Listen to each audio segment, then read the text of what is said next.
오늘 하나님께서 우리에게 주신 말씀은 로마서 8장 15절에서 17절 말씀입니다. 제가 보는 성경으로 신약 239쪽입니다.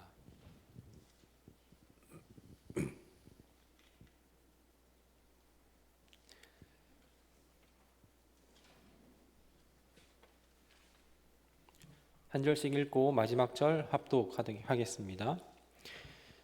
너희는 다시 무서워하는 종의 영을 받지 아니하고 양자의 영을 받았으므로 우리가 아빠 아버지라고 부르시느니라. 성령이 친히 우리의 영과 더불어 우리가 하나님의 자녀인 것을 증언하시나니. 이렇게 읽습니다. 자녀이면 또한 상속자 곧 하나님의 상속자요 그리스도와 함께 한 상속자니 우리가 그와 함께 영광을 받기 위하여 고난도 함께 받아야 할 것이니라. 아멘. 먼저 다시 15절 상반절 보도록 하겠습니다. 상반절에 너희는 다시 무서워하는 종의 영을 받지 아니하고 라고 본문을 시작하고 있지요. 어두컴컴한 밤에 이렇게 길을 혼자 걷다 보면 그러면 이제 아무것도 보이지 않을 때 그것이 이제 논밭의 길이든 골목길이든 어디든 혼자 가고 있으면 좀 무섭긴 합니다. 근데 그때 무서울 때 누구라도 낯선 사람이라도 만나면 좋으시겠어요? 아니면 계속 그냥 아무도 안 만나고 쭉 갔으면 좋겠어요? 네, 아무도 안 만나면 좋겠습니다. 그 사람이 누군지를 모른다면 차라리 안 만나는 게 훨씬 더 좋지요. 왜냐하면 뭐 예나 지금이나 늘 똑같은 것 같은데 사람이 제일 무섭기 때문에 그런 것입니다. 그렇다면 우리는 그 무서움이라든지 공포, 이 무서움과 공포를 왜 느끼게 되는 것일까요? 말씀을 준비하면서 이 공포에 대하여서 그리고 무서움에 대하여서 잠깐 좀 곰곰이 생각을 해봤습니다. 그랬을 때 우리가 공포를 느끼고 무서움을 느끼는 이유가 있다면 한 가지는 무엇이냐면 우리의 어떤 능력 내에 그 능력 밖의 일들이 일어나서 우리가 해결할 수 있는 능력 밖의 일이 일어나서 그것을 감히 감당하지 못하게 될 때 그 일들이 나를 엄습할 때 무섭고 그리고 공포를 느끼게 되기도 하고요. 그리고 또 하나는 내가 어떻게 좀 그런 일들이 일어난다 하더라도 그것이 예측 범위 안에서 일어나면 좋겠는데 늘 예측 범위 밖에서 예측하지 못할 일들이 일어날 때 그런 일들에 대하여서 우리는 소스라치고 또한 공포와 무서움을 느끼게 되는 것 같단 말입니다. 술에 취한 사람이나 혹은 이성을 잃은 사람 있죠. 이런 사람들이 무서운 이유는 무엇이냐면 그 사람이 나에게 어떤 일을 행할지를 모르기 때문에 상식선 밖의 일을 행하기 때문에 그것이 무서워서 그것이 공포스러운 경우가 있단 말입니다. 또 감정 기복이 심한 직장 상사라든지 아니면은 감정 기복이 심한 부모님이라든지 아니면 뭐 독재자 있겠죠. 히틀러나 김정일과 같은 그런 독재자들, 그런 사람들이 무서운 이유는 무엇이냐면 우리가 늘 그 사람들이 갖고 있는 그 어떤 힘과 권력에 의해서 그리고 그것이 자기의 기분에 따라서 자기 마음대로 우리가 예측할 수 없는 그 범위 밖의 일들을 하기 때문에 때때로 좀 무섭기도 하고 그 앞에 서는 것 자체가 공포스럽게 된다는 말입니다. 질문 하나를 다시 좀 더 드리도록 하겠습니다. 그렇다면 여러분들은 하나님이 무서우십니까? 하나님이 공포스러우십니까? 이따가 이 질문을 다시 한번 드리려고 합니다. 하나님이 공포스럽고 하나님이 무섭다면 왜 무서우시고 하나님이 무섭지 않다면 왜 안 무서운지를 한번 스스로 생각해 보시면서 오늘 말씀을 함께 좀 이어가면 좋겠는데요. 오늘 이 무서움에 대한 이 개념에 대하여서 잘 이해를 해야 우리가 또 본문에 대한 그 이야기를 그 다음으로 넘어갈 수가 있게 됩니다. 누가복음 15장에 나오는 그 잃어버린 것에 대한 비유가 세 가지가 나오는데요. 그 중에서도 세 번째 비유에서 잃어버린 아들, 둘째 아들이 있습니다. 이 둘째 아들은 아버지에게 유산을 상속해 달라고 이렇게 얘기를 하죠. 많이 들어서 보셨겠지만 당시에 유산을 요구를 한다라는 것은 뭐냐면, 유산을 받는다라는 것은 아버지가 사망 시에, 아버지가 죽어야만이 받을 수 있는 것이 바로 유산입니다. 그런데 그 유산을 먼저 요구한다라는 것은 무엇이냐면, 내게 아버지는 필요 없다라는 이야기와 똑같습니다.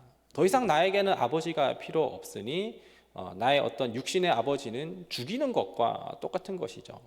이 둘째 아들은 그 속이 타들어가는 아버지의 마음도 모르고 유산을 받아서 먼 타국으로 갑니다. 이 먼 타국은 하나님, 그 아버지의 손길과 눈길과 그리고 영향이 닿지 않는 곳입니다. 거기에서 그 둘째 아들은 세대원에서 세대주로 나와서, 그래서 거기에서 자기가 원했었던 그 삶을 살아가게 되죠. 그것을 보고 성경에서는 허랑방탕하다 하고 낭비하다라고 얘기를 하고 있습니다. 이렇게 둘째 아들은 그런 허랑방탕하게 낭비하면서 그렇게 타국에서 탕진을 하면서 살아가다가, 그러다가 이제 그 돈을 전부 다 소진하게 되었지요. 그리고 마침 그 타국에서는 흉년이 들게 되어서 거기에서는 더 이상 자기의 있는 것으로는 생명을 연장하고 유지할 수 없겠다라는 판단이 들게 됩니다. 그랬을 때 이 둘째 아들이 이제 어떠한 생각이 들게 되냐면, 이 생명을 유지하기 위해서, 내가 생명을 연명하기 위해서는 돌아갈 곳이 있다라는 것입니다. 그리고 그곳이 바로 아버지의 집이라는 것이죠. 그런데 이 둘째 아들은 사실 아버지께 유산을 요구하는 것에서 우리가 느꼈었겠지만 굉장히 계산적인 친구입니다.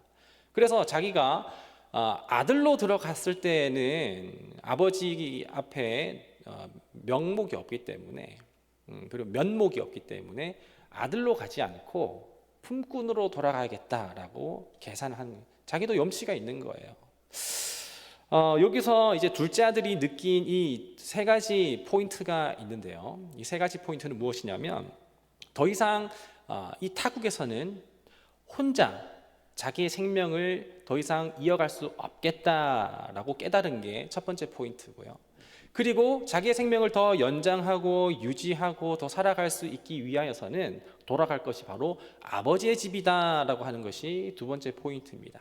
그리고 여기서 세 번째 포인트가 중요한데, 이 세 번째 포인트는 무엇이냐면, 자기가 저지른 그 만행을 생각했을 때에 아버지의 아들로 다시 돌아가는 것은 정말 말도 안 되는 일이지만, 그나마 품꾼으로 돌아가게 된다면, 거기에서 아버지 집에서 품꾼으로서 책임과 의무를 다할 수만 있다면, 그러면 거기에서 생명을 연장할 수 있겠다라고 생각한 것입니다.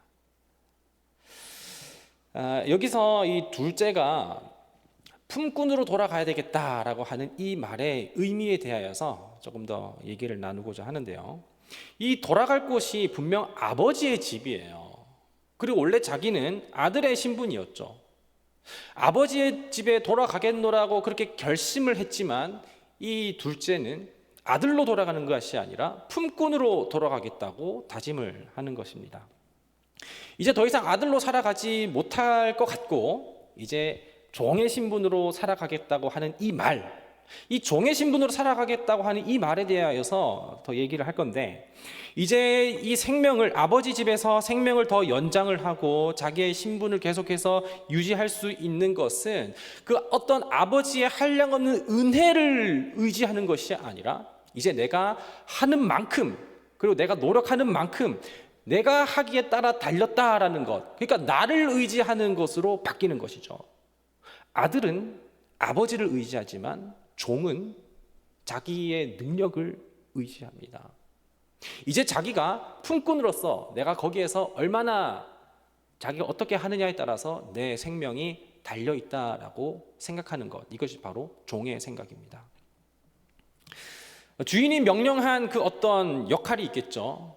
그리고 어떤 그 책임이 있을 것입니다. 그것을 잘 이행한다면, 그렇다면 그 근무지에서 계속해서 근무를 할 수 있겠지만, 그렇지 않는다면 잘릴 위험이 있는 게 종입니다. 종으로 살아갈 때 거기에서 일을 잘하면, 그래서 많은 사람들에게 인정을 받는다면, 그렇다면 그 곳에서 자기는 만족감을 느끼게 될 것이지만요. 그렇지만 자신이 할 일을 다 하지 못하게 된다거나 매번 실수를 한다거나 혹은 그걸 수행할 수 있는 능력이 없다라는 것을 깨닫게 될 때에는 죄책감을 느끼는 것은 물론이거니와 때로는 공포와 무서움까지도 느끼게 되는데, 이 공포와 무서움을 느끼는 이유는 무엇이냐면 그 대상이 바로 주인이기 때문에 그렇습니다. 주인이 내 모습을 보고 나를 잘라내는 것은 아닐까? 내 모습을 보고 다그치는 것은 아닐까?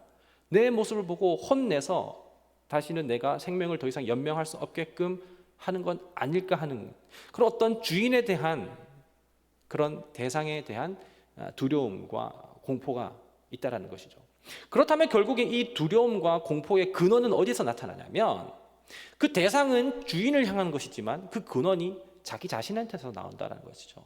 내가 잘하면 주인한테 인정을 받겠지만 내가 못하면 주인한테 인정을 받지 못한다라는 그런 두려움은 나에게서 나타나서 그 대상이 주인을 향한다라는 것이죠. 철저한 이런 갑과 을의 관계, 그리고 주인과 종, 주종 관계에 있었을 때 그 갑의 그리고 주인의 대상인 그 주인에게 두려움을 느끼는 것.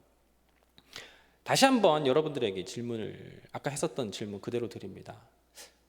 여러분들은 하나님이 무서우십니까? 하나님이 공포스러우십니까? 만약 하나님이 무섭고 공포를 느낀다면, 그렇다면 그 무서움의 이유는 뭐냐면 나의 부족함과 연약함, 그리고 나의 불성실함과 그리고 나의 불완전함에 대하여서 하나님께서 나를 보고 진노하셔서, 그래서 너 왜 그렇게밖에 살아가지 못하느냐라고 해서, 그래서 나의 어떤 문제들을 무너뜨리게 한다라든지 내가 잘 되고 있는 것을 빼앗아가고 있다라든지 그런 하나님의 어떤 일종의 심판과 벌에 대하여서 두려움을 느끼게 되는 것이죠. 복음과 기독교 신앙에 대하여서 제대로 이해하지 못한 채 신앙생활을 하는 사람들은 하나님에 대하여서 오해를 하게 되는 경우가 종종 있는데요.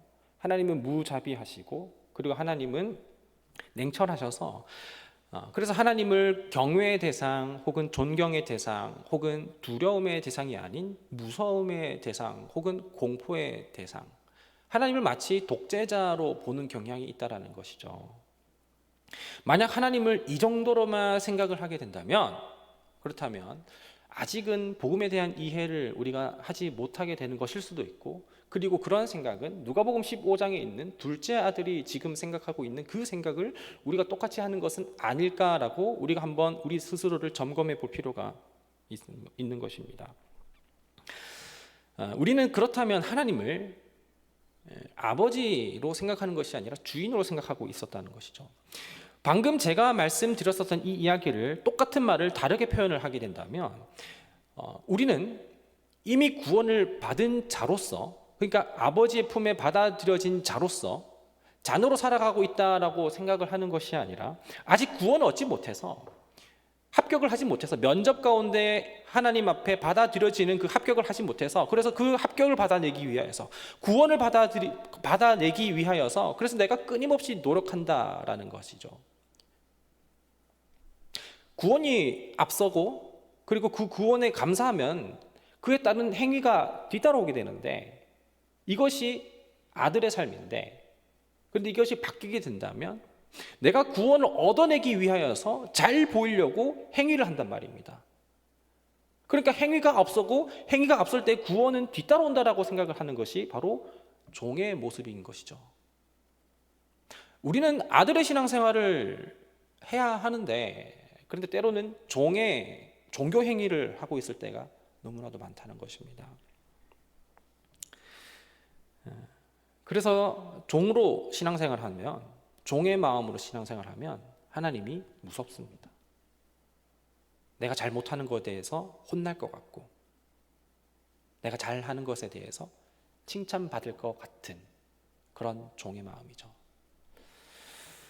오늘 본문 15절을 시작하면서 바울이 말하는 것이 바로 그것입니다. 너희는 다시 무서워하는 종의 영을 받지 아니하고, 라고 바울이 이렇게 이야기를 합니다. 하나님을 무서워하는 이들은 종의 영을 받은 사람들이에요. 그 주인과 종의 관계는 무엇으로 형성이 되어 있냐면 주인과 종은 그 철저한 계약 관계로 이렇게 맺어져 있죠. 마치 이제 근무지에서 이렇게 새롭게 발령을 받는다든지 아니면은 취직을 하게 됐을 때 거기에서 계약서를 쓰면서 그 계약대로 이렇게 받을 건 받아내고 그리고 내가 할 건 해야 하는 그런 계약 관계. 그래서 일한 만큼 대우를 받고 그리고 대우를 받는 만큼 일을 하는 것. 일을 탁월하게 해내면 거기에 대하여서 더 보너스를 받는다라든지 그리고 남들보다 그 어떤 수행 능력이 탁월하면 거기에서 어떤 직분과 직책의 어떤 승진과 승급을 이뤄내는 것. 하지만 반대의 경우에 그렇게 계속해서 무능력해 보이고 그리고 실패하고 실수를 많이 하고 그리고 1인분도 하지 못하는 그런 모습을 보게 됐을 때 그때는 진급이 어려울 수 있고 잘릴 수도 있고 쫓겨나게 될 수도 있는 것. 이것이 바로 철저한 갑을 관계이고 주종 관계이죠. 구원을 위하여서 자기 자신을 의지하는 사람, 아니 구원을 위하여서 자기 자신을 의지할 수밖에 없는 사람, 열심히 종교 생활을 하고 율법을 지키면서 살아가는 사람입니다. 왜냐하면 내가 율법을 이루는 것으로 인하여서 내 의로 하나님을 만족시키게, 주인을 만족시키게 하려고 하는 것이기 때문에 그렇죠. 이걸 다 하지 못하면 내 생명줄이 잘리기 때문에, 주인이 무섭기 때문에 그런 것입니다. 그동안 제가 부교역자로 이렇게 사역을 하면서 그런 청년들, 우리 교회 말고요, 그런 청년들을 봤었습니다.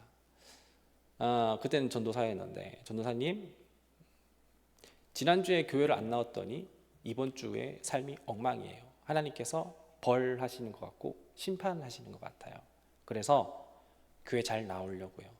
그러면 하나님께서 벌하지 않으시고 심판하지 않으실 것 같아요. 이 친구에게는 하나님이 공포의 대상과 무서움의 대상입니다.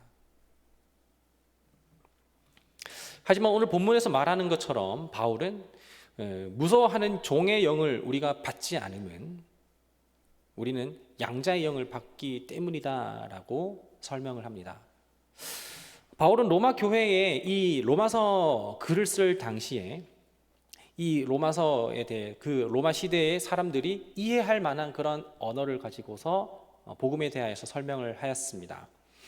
로마서는 바울이 로마 교회에 한 번도 가보지 않은 곳인데, 그래서 어떤 인격적인 관계가 맺어져 있지 않았는데 그 로마 교회 사람들에게 복음에 대하여서 설명을 하기 위해서라면 정말 논리적이고 구조적이고 그리고 체계적으로 복음에 대하여서 설명할 필요가 있었습니다. 그래서 성경 전체에서 복음에 대하여서 아주 논리 정연하게 복음에 대해서 설명하고 있는 것이 로마서인데요. 이 로마서에서도 이 입양에 대하여서 바울이 이야기를 하고 있는 것입니다. 이 입양도 그냥 그 단어가 아니라 그 당시에 그 법적인 용어이고 법적인 절차가 있는 그런 입양입니다.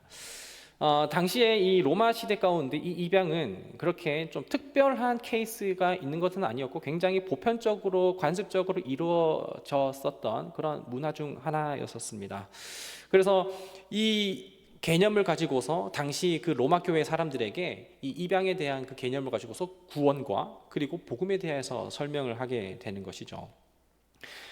당시에 이루어졌었던 어떤 입양과 우리가 오늘날 살아가고 있는 사람들 가운데 이루어지는 이 입양 둘 다 어떤 양자를 이렇게 택하여서 이제 양육을 하는 것이긴 하지만 그러나 어떤 그 의도나 어떤 목적에 있어서는 사뭇 달랐기 때문에 당시 입양을 했었던 그 이유에 대해서 한번 살펴볼 필요가 있는데요. 로마 사람들은 당시에 그 입양을 할 때 그 입양을 언제 했느냐 하면 부유한 사람이 자기 자신의 재산을 상속할 사람이 없었을 때 그 상속자를 세우기 위하여서 그래서 그 상속자를 세우기 위해 입양을 하는 문화가 많았습니다. 그리고 당시에 그 로마 가운데 이렇게 입양을 하게 된다면 이 입양을 한 이후로부터 법적 절차를 밟았을 이후에 이제 이 상속자와 그리고 입양 양자에 대하여서 양 아버지와 양자에 대하여서 법적인 이제 효력이 발생을 하게 되는데요. 이런 법적인 용어와 그리고 어떤 법적인 절차 그리고 효력 이걸 가지고서 로마 사람들에게 이 구원에 대하여서 그리고 복음에 대하여서 아주 핵심적으로 설명을 하게 된 것을 우리가 오늘 한번 살펴보려고 합니다. 양 아버지가 양자를 이렇게 받아들이게 됐을 때, 양아들을 받아들이게 됐을 때 그 법적 효력에 대해서 어떤 4가지 정도로 설명을 드리려고 하는데요. 첫 번째로는 그 입양을 받는 그 아들에게 있어서 그 아들이 그동안에 살아왔었던 그 모든 삶 가운데 그가 지고 있었던 어떤 채무와 빚, 이 모든 것들이 전부 다 변제가 되었습니다. 첫 번째가 이제 이 법적 효력이 일어나는 것이고요. 그리고 두 번째는 무엇이냐면 이 양 아들은 이제 새로운 이름을 갖게 되는 것이고 새로운 이름을 갖게 되는 동시에 이제 이 상속 아버지로부터 그 모든 그 지위와 권위와 그리고 그 재산을 전부 다 상속받을 수 있는 권위를 그리고 이거를 전부 다 받게 되는 것입니다. 그리고 세 번째는 무엇이냐면 양 아버지는 그 양자가 그동안 살아왔었던 그 삶이 어떠하든지 그것이 어떤 범죄가 있었다라든지 빚이 있었다라든지 채무가 있었다라든지 이거에 대한 그 양 아버지는 양자에 대한 그 법적인 책임까지도 전부 다 가지고 오게 되는 것이에요. 그리고 네 번째는 무엇이냐면 이제 양자는 아버지를 존경을 하고 아버지를 늘 항상 기쁘게 해야 하는 의무가 생기게 되는 것입니다. 정리하자면 양자로 받아들이게 된다는 것은 그동안 이 양자가 아들이 그동안 살아왔었던 자기의 어떤 모든 모습들 그것들을 전부 다 빚이라든지 어떤 범죄라든지 이 모든 것이 전부 다 아버지가 책임을 지는 보호자가 책임을 지는 것으로 전부 다 이동하게 되고 그리고 아버지는 본인이 갖고 있는 것이 이제 죽음 이후에 그 모든 것들을 전부 다 상속하는 것이 다 이제 양자에게로 상속하게 되는 이 어떤 법적 효력이 전부 다 발생하게 되는 그 순간이라는 것이죠. 여기에 중요한 포인트가 있다면 이 중요한 포인트는 무엇이냐면 양 아들은 양 아버지로부터 선택을 받게 됐을 때에 자기의 어떠한 노력이라든지 아니면 어떤 신분이라든지 어떤 과거에 의하여서 아버지가 자기를 선택하느냐 마냐에 달려있지 않고 선택받는 것은 전부 다 전적으로 아버지에게 있었다라는 것을 얘기를 하는 것입니다. 여기 자기가 선택받기 위하여서 자기가 그 선택에 관여할 수 있었던 것은 아무것도 없었다라는 것이죠. 양 아들이 양 아버지를 선택하는 것이 아닙니다. 오히려 아들이 아버지를 고르는 것이 아니라 아버지가 아들을 선택하는 것이죠. 그리고 양 아들로 받아들여지는 선택에 대한 모든 전적인 것은 아버지께 있다라는 것. 이것이 이 양자됨, 상속에 대한 핵심 개념입니다. 양 아들의 외모가 어떠하든 그 아들이 어떤 삶을 살아왔든 지적 능력이 어떠하든 신체적인 능력이 어떠하든 그것은 아버지에게 전혀 상관이 되는 것이 아니었습니다. 아버지가 그를 받아들이기로 한다면 사랑하기로 한다면 그 자녀가 어떠하든지 아무런 상관이 없다라는 것이죠. 이것이 바로 은혜입니다. 이것이 바로 복음이 말하고 있는 그 은혜의 개념인 것이죠. 성경에서 말하고 있는 바울이 설명하고 있는 이 복음이 이 내용인데 복음에 의하면 구원은 우리가 어떤 행위를 통하여서 구원을 얻어낼 수 있는 것이 아닙니다. 반대로 말하면 구원은 우리가 어떠한 행위를 하지 못한다고 해서 혹은 우리가 어떠한 행위를 했다라고 해서 구원을 뺏기는 것도 아닙니다. 구원은 전적으로 아버지께 있는 것이지 그 어떠한 것도 우리의 상태에 따라 달려있지 않다라는 것을 성경이 이야기를 하고 있는 것이죠. 우리가 관여하는 것은 아무것도 없다라는 것입니다. 구원을 얻은 양자는 다시 구원을 빼앗길까 봐 그래서 두려워하는 것이 아니라 양자는 이미 선택을 받았고 그리고 이미 얻은 구원으로 인하여서 그래서 그 기쁨과 감사함 때문에 아버지를 기뻐하게 하고 아버지를 즐거워하는 것이 바로 아들의 상태입니다. 이미 얻은 구원, 법적으로 내가 아들로 받아들여진 것에 대하여서 다시 아버지가 나를 호적에서 팔까 두려워하는 것이 아니라는 것이죠. 이제 내가 아버지 안에서 참 자유를 누리게 되는 것, 그것이 바로 성경에서 말하고 있는 바울이 설명하는 복음과 구원입니다. 종과 그리고 아들, 이 두 단어가 계속해서 대립하여서 제가 설명을 드리고 있는데요, 이 종과 그리고 이 아들이 공통점으로 하는 것이 있다면 아버지 앞에서 그 행위가 나타난다라는 것입니다. 어떠한 행위가 나타나느냐? 집안에서 일을 하고 집안에서 아버지를 위하여서 뭘 하는 것. 그런데 종은 그 모든 행위들이 구원을 빼앗길까 봐, 내가 이 직장을 잃어버릴까 봐, 아버지 집에서, 주인의 집에서 쫓겨나게 될까 봐, 그래서 구원을 지키려고 하는 것이 행위라면, 아들은 이미 내가 아들로 받아들여진 것에 대하여서 아버지의 한량없는 은혜와 그리고 아버지께서 주신 그 구원의 감격에 기뻐함으로, 감사함으로, 즐거움으로 하는 것이랍니다. 그러니까 결정적인 차이는 무엇이냐면, 어떤 형태적인 그리고 모습적인 그런 그 결과물은 똑같아요. 예배를 한다라든지 혹은 봉사를 한다라든지 헌금을 한다라든지 이 모든 모양새는 전부 다 똑같이 나와 있지만, 종이 하는 것은 두려움이 내재가 되어 있고, 그리고 아들이 하는 것은 기쁨이 내재되어 있습니다. 우리가 하는 예배들이, 드리는 헌금들이, 하고 있는 봉사들이 어떤 무서움이나 두려움이나 의무와 책임감 때문에 하는 것이라면 우리는 종이 아닌가라는 것을 생각을 해봐야 하고, 그리고 구원의 감격을 잃어버린 것을 다시 회복해야 하고, 그 우리 안에 기쁨이 있다면, 우리 안에 감사가 있다면 그것은 그 어떤 것이라도 지나치지 않습니다. 우리에게 구원의 기쁨과 그 감격, 누구도 빼앗아 갈 수 없고 누구도 끊을 수 없는 그 구원을 이제 우리가 얻게 되었는데, 어떻게 우리가 기뻐하지 않고 뛰지 않고 눈물을 흘리지 않고 찬양하지 않고 예배하지 않을 수가 있을까요? 구원의 감격을 우리가 기억한다면 우리는 얻은 구원에 대해서 감사함으로, 기뻐함으로 그 모든 행위들이 나타난다는 것입니다.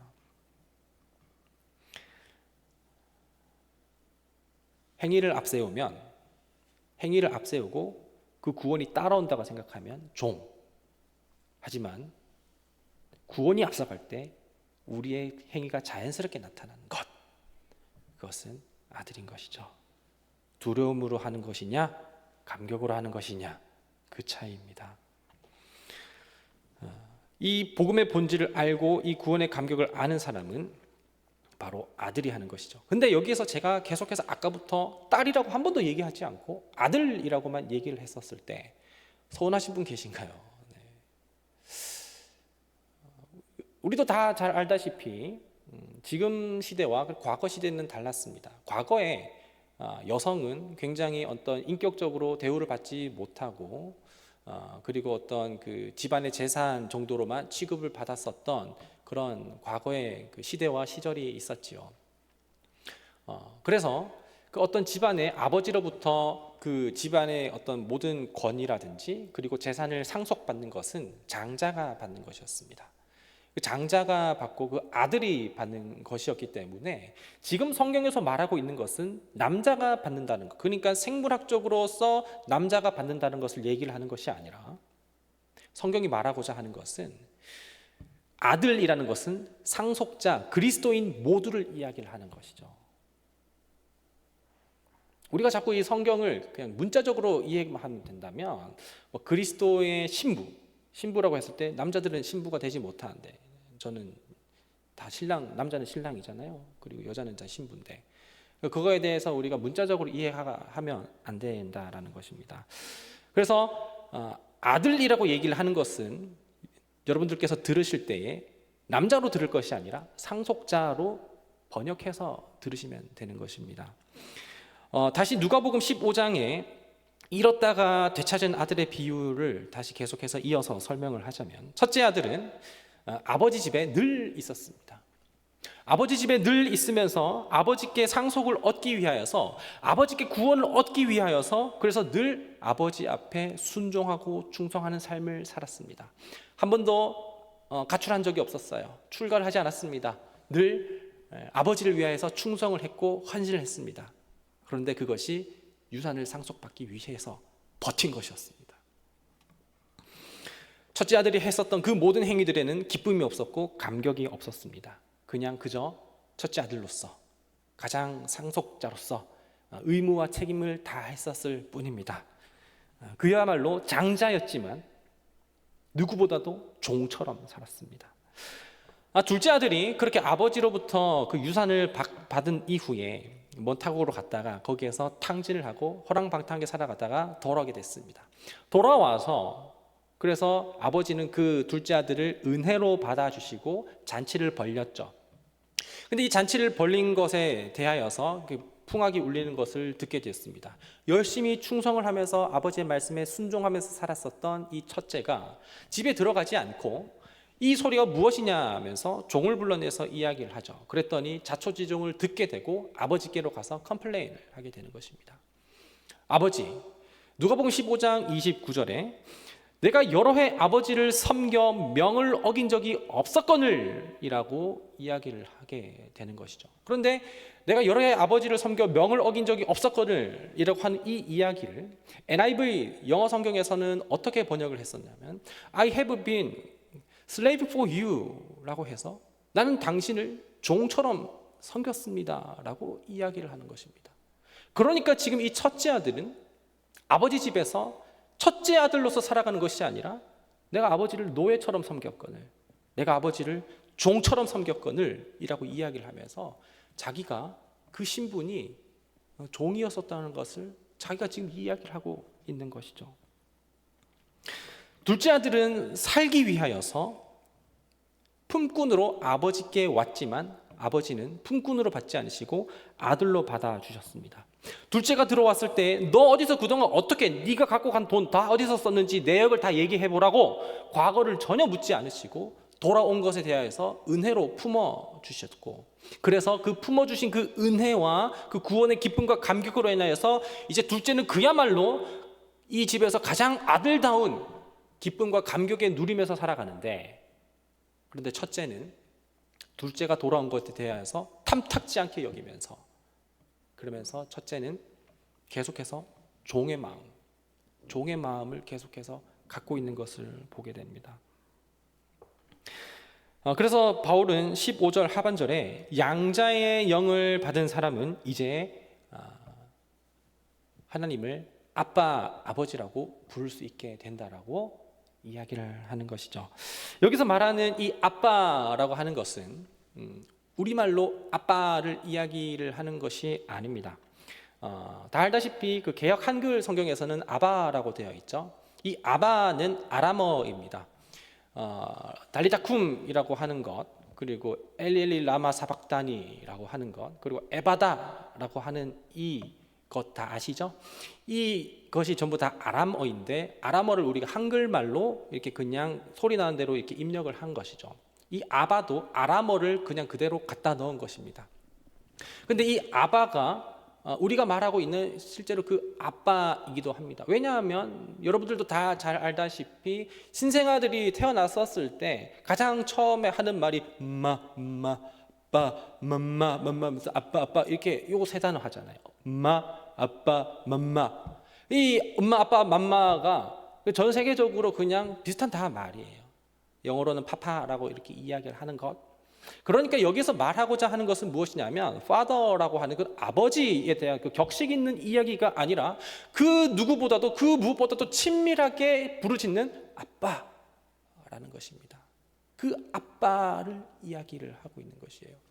양자의 영을 받게 된 사람은 아버지를 어떤 하나님, 어떤 절대자로 주인으로 살아본 것이 아니라 그야말로 가장 친한 나를 받아주신 그 무엇보다도 가장 가까운 사이, 아빠라고 부를 수 있게 된다는 것입니다. 이것이 굉장히 충격적이었던 것은 당시 시대에 그 많은 다른 종교와 신을 섬겼었던 사람들은 그 절대자에 대하여서 어떤 공포와 그 무서움에 대한 그 감정을 갖고 있었고, 그 절대자 앞에 넘어서는 안 될 선이 있었는데, 그런데 바울이 말하는 이 복음은 그런 것이 아니었기 때문에 그야말로 파격적이었었던 것이죠. 이 복음의 진리를 우리가 깨닫게 된다면, 이제 성령을 통해서 양자의 영을 받게 된다면 우리는 더 이상 하나님을 공포스럽게 느낀다든지 하나님을 두려워하거나 무서워하지 않게 되는 것입니다. 하나님이 전혀 공포스럽지 않습니다.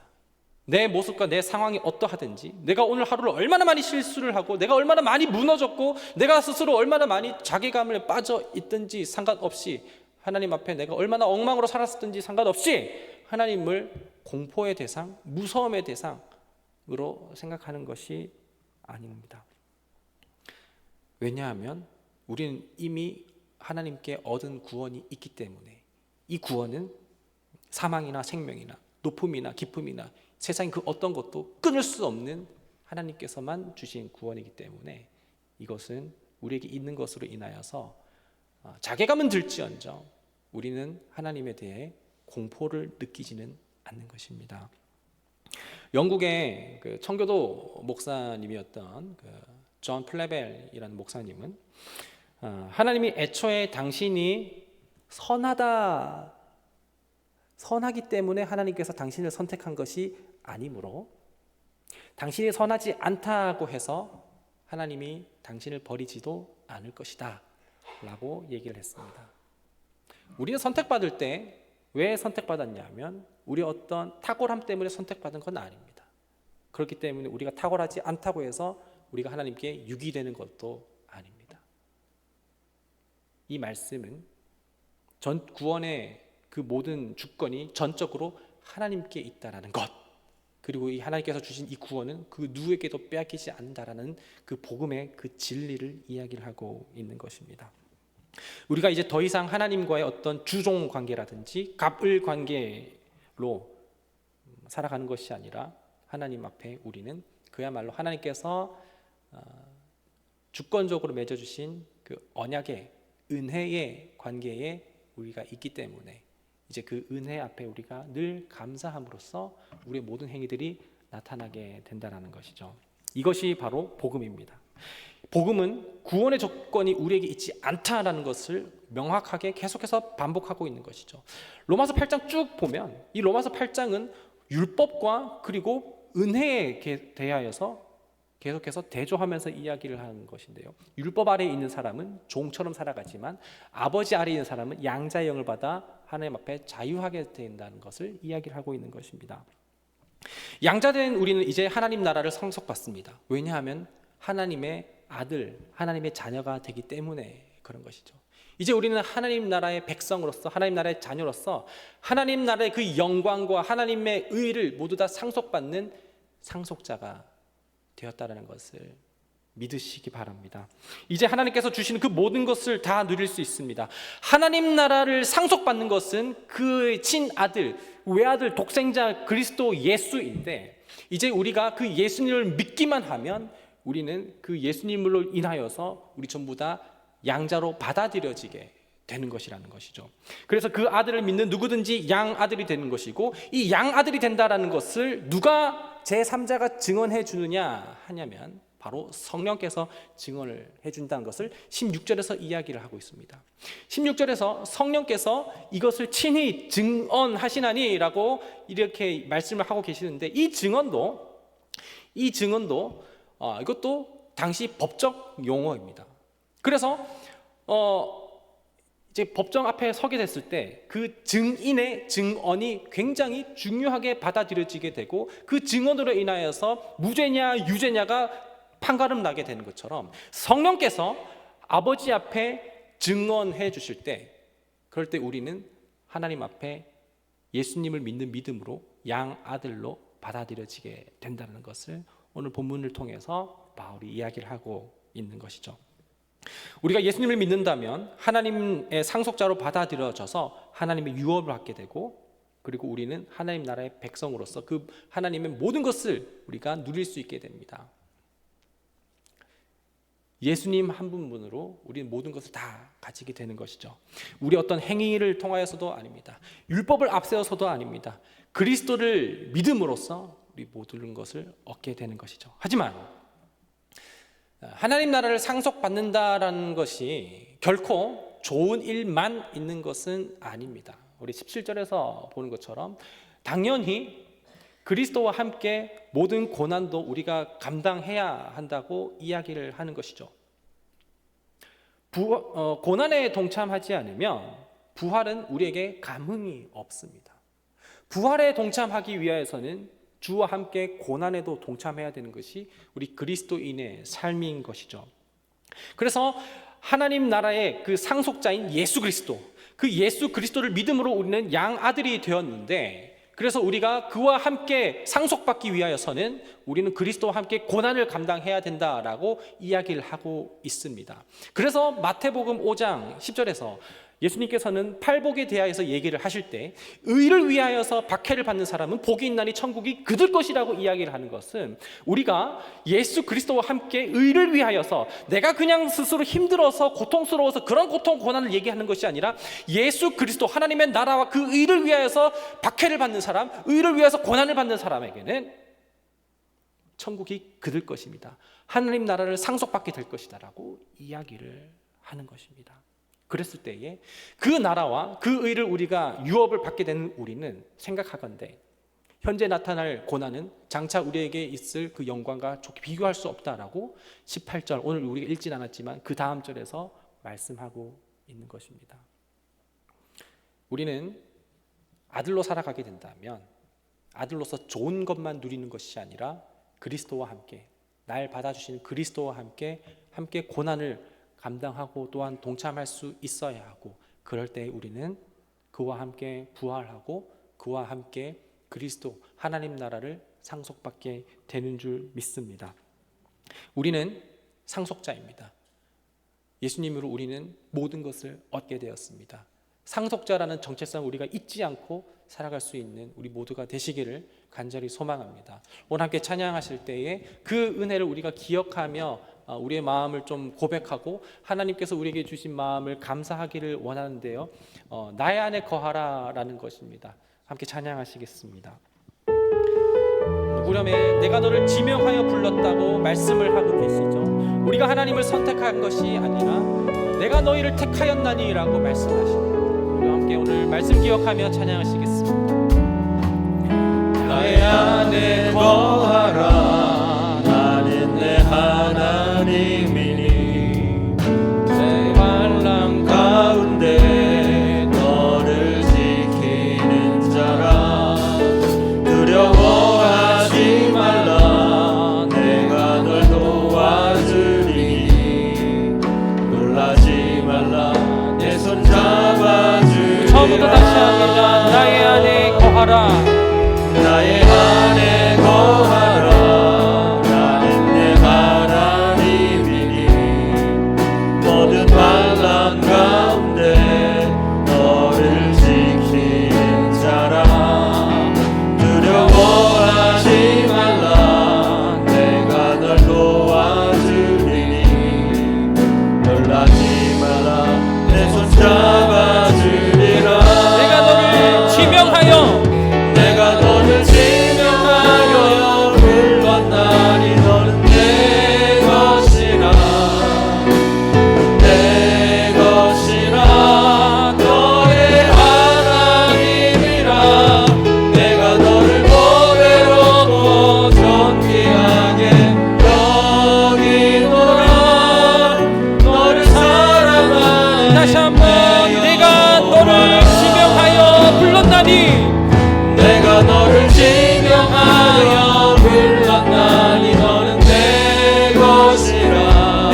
기도하실 때에 우리가 그동안 하나님을 무서워만 했었다면, 우리는 복음에 대하여서 이해를 하지 못하고 하나님의 그 구원에 대하여서 잘못 오해해서, 그래서 우리가 노력하는 만큼에 따라서 우리가 구원을 얻게 되는 거라고 생각했기 때문에 그랬습니다. 그 모든 것을 우리가 돌이키고 또 회개하며, 하나님, 구원은 그 어떤 것도 그 누구도 빼앗을 수 없는 하나님께서만 주실 수 있는 것이기에 아버지, 그 구원의 은혜에 우리가 감격함으로 감사하며 살아가게 하여 주시옵소서.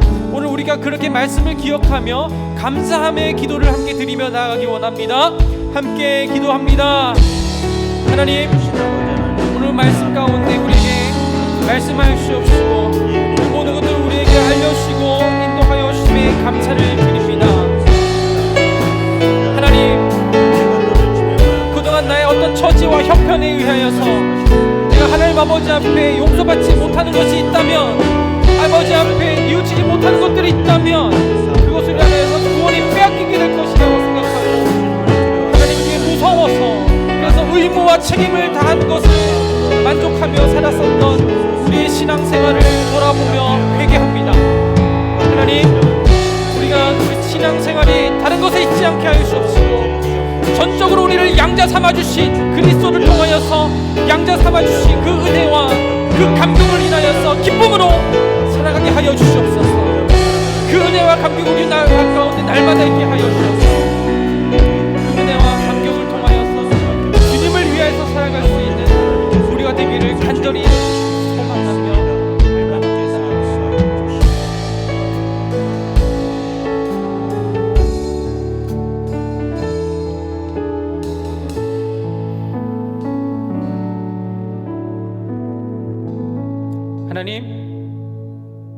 하나님께서 우리에게 주신 것은,